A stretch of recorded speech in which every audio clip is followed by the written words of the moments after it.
హా! అబ్బా! పొద్దున్నే లేపేస్తుంది నిద్ర. చూసారు కదా! మొన్న కాఫీ కూడా ఇవ్వలేదు. ఇంకా అంతే. పొద్దున్నే తెల్లారకుండానే నిద్ర లేపేస్తుంది. ఒక్ ఏదో ఒక రోజు కాదు, రోజూ అంతే.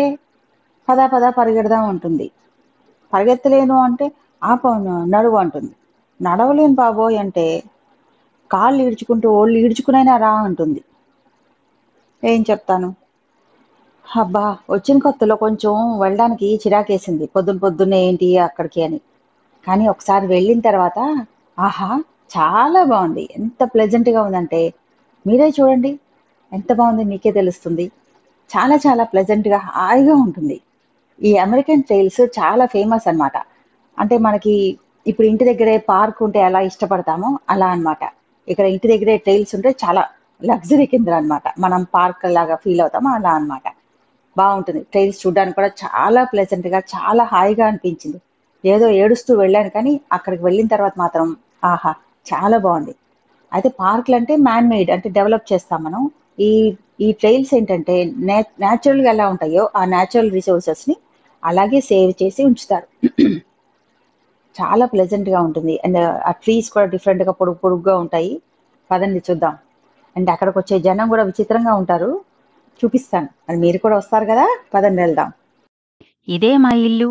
ఇంటి బయటకొచ్చాను కానీ, అబ్బా! బద్ధకంగా ఉంది. మళ్ళీ వెనక్కెళ్ళిపోదామా అనిపిస్తుంది. కానీ తప్పదు. వెళ్ళాలి. అలా వెనక్కి చూసుకుంటూ బాడీని ఈడ్చుకుంటూ కదిలా.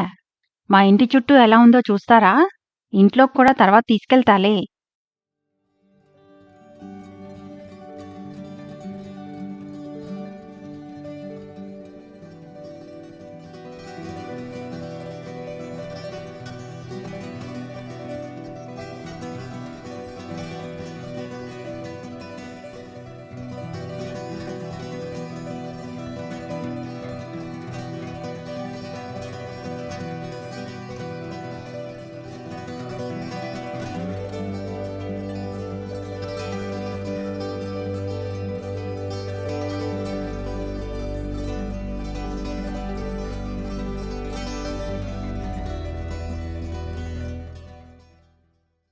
5 నిమిషాలు నడవగానే పక్కనే ఉన్న ఇంకొక కమ్యూనిటీలోకి వచ్చాం. ఇది ఇంకొక కమ్యూనిటీ అన్నమాట. ఇండియాలో మనకి గేటెడ్ కమ్యూనిటీస్ ఉంటాయి కదా! అలాగే. కాకపోతే ఇక్కడ గేట్లేమీ ఉండవు. ఇంటికి మధ్యలో కాంపౌండ్ వాల్ కూడా ఉండదిక్కడ. కొంతమంది కట్టుకుంటే ఇలా ఫెన్స్‌లాగా కట్టుకుంటారు. లేకపోతే జస్ట్ అలా వదిలేస్తారంతే. కాలనీ లోపలే అయినా కూడా నడిచేటప్పుడు ఇలా ఫుట్‌పాత్ మీదే నడవాలి. రోడ్డు మీద ఎవ్వరూ నడవరు. ఇండియాలో కంటే ఇక్కడ కుక్కను పెంచుకునేవాళ్ళు ఎక్కువగానే కనిపిస్తారు. పిల్లల మీద కంటే కుక్కల మీదే ఎక్కువ ప్రేమ చూపిస్తున్నారనిపిస్తుంది. ఎన్ని కుక్కలున్నా ఎక్కడా మనకి డాగ్ వేస్ట్ కనిపించదు. ప్రతి ఒక్కళ్ళు నల్ల కవర్ పట్టుకొని బయలుదేరతారు. ఆ కవర్‌తో తీసేసి డస్ట్‌బిన్ వచ్చేంత వరకు దాన్ని అలా పట్టుకొని తిరుగుతూనే ఉంటారు కానీ, వాళ్ళసలు సిగ్గు మొహమాటాలు పడరు ఈ విషయంలో.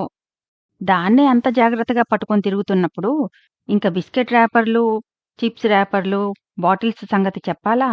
ప్రతి ఒక్కటి డస్ట్‌బిన్‌లోనే వేస్తారు. అమెరికా అంత నీట్‌గా ఉండటానికి కారణం అదే అనిపిస్తుంది. ఇక్కడ రోడ్డు మీద నడిచేవాళ్లే మహారాజులు, మహారాణీలు.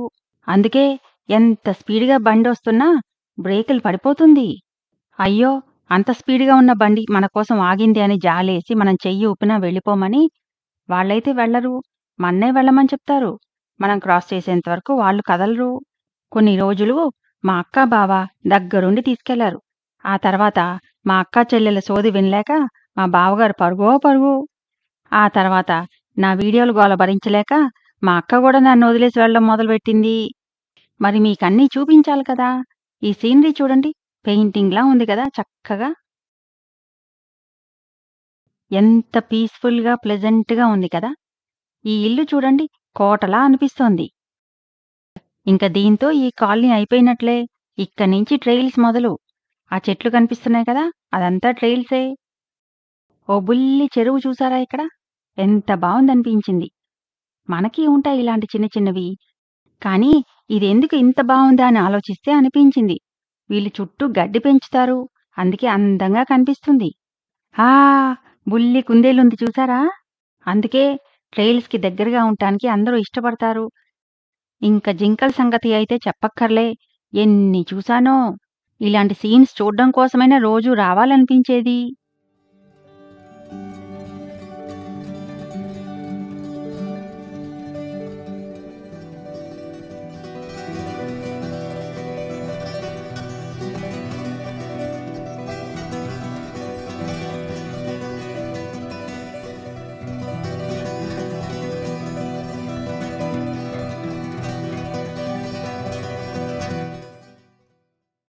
వచ్చేశాం. ఎంటర్ అయిపోయాం. నా నిద్ర మొహం చూసి భయపడకండే. ఎంటర్ అవగానే కళ్ళ ముందు రయ్యమని నిలిపోయింది. ఇదేంటో కూడా అర్థం కాలే. మళ్ళీ చూసా. పడుకుని తొక్కే సైకిలు. అసలు ఇలాంటివి ఉంటాయని కూడా నాకు తెలీదు. అది వీడియో తీయడానికి ఎన్నిసార్లు ట్రై చేస్తానో ఈ మాత్రం వచ్చింది. ఇంక నడిచేవాళ్ళు, పరిగెత్తేవాళ్ళైతే చెప్పక్కర్లేదు. రకరకాల వాళ్ళు.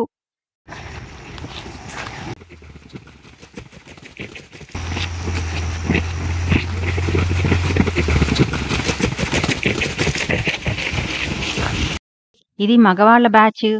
ఇలాగే ఆడవాళ్ళ బ్యాచ్ ఉంటుంది. పిల్లల బ్యాచ్ ఉంటుంది. ఇలాగే గుంపులు గుంపులుగా పరిగెడతారు. అమెరికాలో ఇలాంటి ట్రైల్స్‌కి చాలా ఇంపార్టెన్స్ ఇస్తారు. వాకింగు, రన్నింగు, హైకింగు, హార్స్ రైడింగు ఇలాంటివి చాలా జరుగుతూ ఉంటాయి ఇక్కడ. ఇక్కడ బోల్డన్ని రూల్స్ కూడా ఉంటాయి దీని మీద నడవడానికి. ఇలాంటి ట్రైల్స్‌కి ఎప్పుడైనా రోడ్డు అడ్డం వచ్చినా, మళ్ళీ రోడ్డు క్రాస్ చేస్తే మళ్ళీ కంటిన్యూ అవుతుంది. వాకింగే కదా అని ఇష్టం వచ్చినట్టు నడవడానికి లేదు. ఎప్పుడూ రైట్ సైడే ఉండాలి. నాలాంటి వాళ్ళు తెలియక ఎవరైనా రోడ్డు మీద అడ్డంగా నడిచినా, వెనక నుంచి పరిగెత్తుకుంటూ వచ్చేవాళ్ళు కానీ, సైకిల్ తొక్కేవాళ్ళు కానీ అరుస్తూనే ఉంటారు. On to your right, on to your right అని. ఎంత ప్లెజెంట్‌గా ఉంది గదా చుట్టూ వాతావరణం. అసలిలా పొడుగు పొడుగ్గా చెట్లు ఉండటం వల్ల మిట్ట మధ్యాహ్నమైనా సరే హాయిగా వాకింగ్ చెయ్యొచ్చు. మా అక్కా, బావ ఇంతకుముందు నాతో కలిసి వాకింగ్ చేసేవాళ్ళు. యూట్యూబ్‌లో మీరు పెట్టే కామెంట్స్ గురించి చెప్తూ ఉంటే వాళ్ళకి కుళ్ళొచ్చి నన్నొదిలేసి పారిపోవటం మొదలుపెట్టారు. మా బావగారు మహేష్ బాబులా ఫీలవుతున్నారా ఏంటి? మహేష్ బాబులాగానే చేతులు పెట్టి పరిగెడుతున్నారు. కరెక్ట్‌గానే చెప్పాను కదా! మీరేమంటారు? కామెంట్ చేయండి. కొన్ని కొన్ని చూస్తుంటే అసలు నిజంగా నేచర్ ఎంత బ్యూటిఫుల్‌గా ఉంటుంది అనిపిస్తుంది. ఇది చూడండి ఎంత బావున్నాయో మష్రూమ్స్. ఈ కలర్ నేనైతే అసలెప్పుడూ చూడలేదు. ఇక్కడ పక్కనే ఇంకొక కలర్ కూడా ఉంది. Yellow colour mushroom. ఎంత బావున్నాయి కదా! అంతా బానే ఉంది కానీ, వర్షాకాలం ఒక్కటే కొంచెం ప్రాబ్లమ్ అంట. పాములు కూడా కనిపిస్తూ ఉంటాయంట. ఊరికే వీడియోలు తీస్తూ పోజులు కొడుతున్నా అనుకోకండి. వాకింగ్ కూడా సీరియస్‌గానే చేశా. ఈ వీడియో చూసిన తర్వాత ఒక్కరు ఇన్‌స్పైర్ అయ్యి వాకింగ్ మొదలుపెట్టినా చాలు. ఇంకంతకంటే ఏం కావాలి నాకు? ఇంటికి తిరిగొచ్చే దారిలో కొన్ని ఇంట్రెస్టింగ్‌వి కనిపించినాయి. అవి చూపిస్తా. ఇది కెనడాకి వెళ్లే పెట్రోల్ లైన్ అంట. దీని మీద అలా నడుచుకుంటూ వెళ్ళిపోతే కెనడాలో దూరిపోయి అది కూడా చూసేయచ్చేమో అనిపించింది. ఇది ఒక ఇంటి ముందు బోర్డు. వాళ్ళ పిల్లాడు హైస్కూల్‌కి వెళ్ళాడంట. అది కూడా గర్వంగా బోర్డు పెట్టేసుకున్నారు.